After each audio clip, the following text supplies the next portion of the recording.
This is my reflective presentation by Rachel Sterry.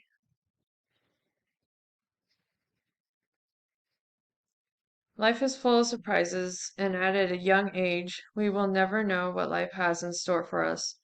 We will never know what accomplishments we may achieve or the loss that we may endure. Older adults sometimes need to be reminded of those memories, whether good or bad, because it is part of their lives. Let's take a moment and think about our past. Does it make you smile or does it make you cringe? Only you hold the key to those memories. I had the honor to interview my mother and walked with her through memory lane. Specifically, I want to inform you about the observations I had in my interview, key takeaways, and my personal experiences I had during the interview. Everyone leads a different life. We are having our every Sunday family lunch. The whole family was over. My mother, my mother's husband, my father, my oldest brother, my sister's boyfriend, my longtime friend, my boyfriend, and myself. We were all having a good time eating Sloppy Joes, laughing and joking. We started to play the Remember When game, bringing back old memories of what each one of us remember. The game really helped my mom remember things she had forgotten about. As soon as everyone started having different side conversations, I feel like the atmosphere was calm and happy, and everyone was relaxed, even my mother. We all share similar outlooks on the psychoeconomic, culture variables, and religion, and I feel like my mother could be more honest and open during the interview. Now that I have set the mood for the scenario, let's talk about the key takeaways of the interview. Getting to know my mom. My mother was born in Inglewood, California in 1951 and then moved to Grand Junction, Colorado with her family when she was 3. She grew up with her mother, father, and a brother who is 7 years older than her.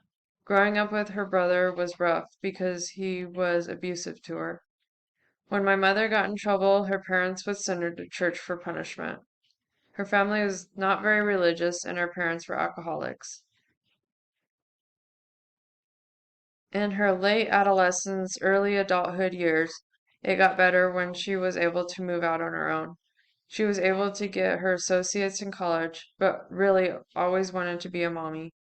She met her first husband in college and they got married on February 14th. Few years later, they had their first child, and my mother was able to be a stay-at-home mom. They were having trouble having any more children, so she decided to become a foster mother, where she had the honor of fostering 4 children. While she was a foster mom, she decided to adopt a baby boy. The baby had a lot of physical and mental health problems that he took up a lot of time and energy. 4 years after the adoption, she ended up pregnant with twins. Not long after having her twins, she ended up losing both parents and her grandparents within 4 years of each other. During late adulthood, her and her husband got divorced after 25 years of marriage. Along with the divorce, her oldest son went to prison. Years later, she remarried and they bought a house in Mexico and lived there for 11 years. In that time, she had lost 2 of her good friends to suicide. The major events that seemed to shape her life were the abuse of her brother, both of her marriages, having children, even the foster children, losing her parents and close friends, and moving to Mexico.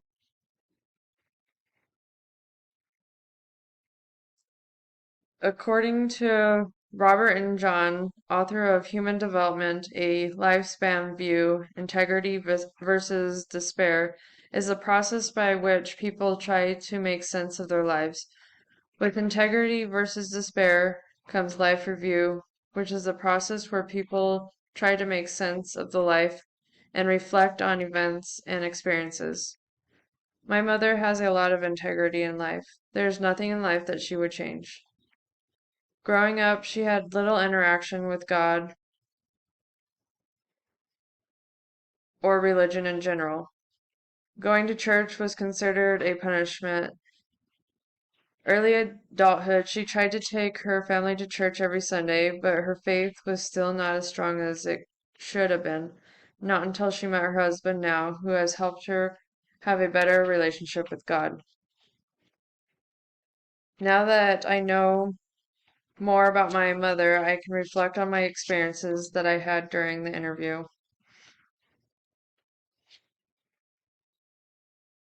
In my own personal experiences, I have never talked to my mom on such a personal level, and I really enjoyed it a lot. During the interview, there was a lot of laughter, but I could also see some pain as well with some of the questions that were asked. Some of the answers were vaguely answered. When asking personal questions, I think would take time and trust to be able to answer questions more in depth. When asked about death, she started to tear up but stopped herself from crying because she just lost a good friend a couple weeks prior to the interview. My impression is sometimes it takes a walk in memory lane to get people to remember details about their past. A lot of things happen in the past to mold a person to who they are today, whether it be good or bad. Everything we experience has an impact on our personality and mental health. Now that I have a new perspective on the actions that happen in our lives, I now have an understanding why people act the way that they do. I have informed you about the observations I had in my interview with my mom, key takeaways, and the personal experiences. Sometimes asking the right questions can get someone to remember the details in the past. Sometimes small memories cover a large part of our hearts.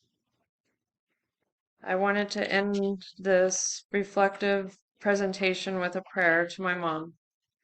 Lord, I want to thank you for blessing me with my mother. I pray that you comfort her when she needs it the most, and that you continue to bless her with joy and success throughout her life. In Jesus' name, amen.